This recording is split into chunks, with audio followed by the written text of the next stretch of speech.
Exchange card Assam পুলিচৰ বাবে এইবাৰ এখন লাগিবই। এইখন নহ'লে কোনো এপ্লাই কৰিব নোৱাৰি। এতিয়ালৈকে যিসকলে এপ্লাই কৰা নাই বা নাজানা তেওঁলোকক কৈছোঁ, আজিৰ পৰা যিহেতু আৰম্ভ হৈছে, একমাহ চলি থাকিব এপ্লাই। এইখন তোমালোকক লাগিবই। এইখন নহ'লে তোমালোকে এপ্লাই কৰিব নোৱাৰা।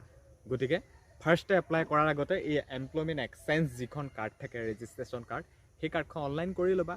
চিম্পুল ইজি প্ৰচেছ, 1 ঘণ্টা আধা ঘণ্টাত হৈ যাব। ফাৰ্ষ্টে এইখন, তাৰপিছতহে এপ্লাই।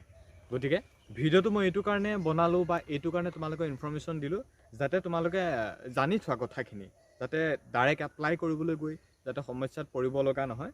ফাৰ্ষ্টে পুনৰবাৰ কৈছোঁ, এইখন এবাৰ লাগিবই, মেণ্ডেটৰী বিচাৰিছে।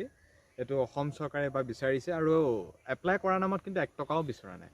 সেইটো ভাল লাগিছে পদক্ষেপটো, সেইটো কাৰণে ভাল লাগিছে। বাৰু বিশেষ এতিয়া একো ক'ব নোৱাৰিম, খালি মই এইটোৱে কৈছোঁ যে অসম পুলিচত এপ্লাই কৰিবলৈ হ'লে এইবাৰ এইখন লাগিব, এমপ্লয়মেণ্ট এক্সচেঞ্জ কাৰ্ড। নতুনখিনিৰ বাবে হয়তো ভিডিঅ'টো বহুত বেছি হেল্পফুল হ'ব, পুৰণাখিনি তাত হয়তো আছেই, কিন্তু আকৌ কৈছোঁ, এমপ্লয়মেণ্ট এক্সচেঞ্জ কাৰ্ডখন নহ'লে এপ্লাই কৰিব নোৱাৰা, কোনো এটা পদতেই নোৱাৰিবা। খালি ফাৰ্ষ্টে তোমালোকে এইখন উলিওৱা, তাৰপিছত তোমালোকে এপ্লাই কৰিব। অসম পুলিচৰ যোনে যোনটো পদৰ বাবে ৱেইট কৰি আছিলে, সেই পদটোত এপ্লাই কৰিবা। ফাৰ্ষ্টে এইখন, তাৰপিছতহে অনলাইন।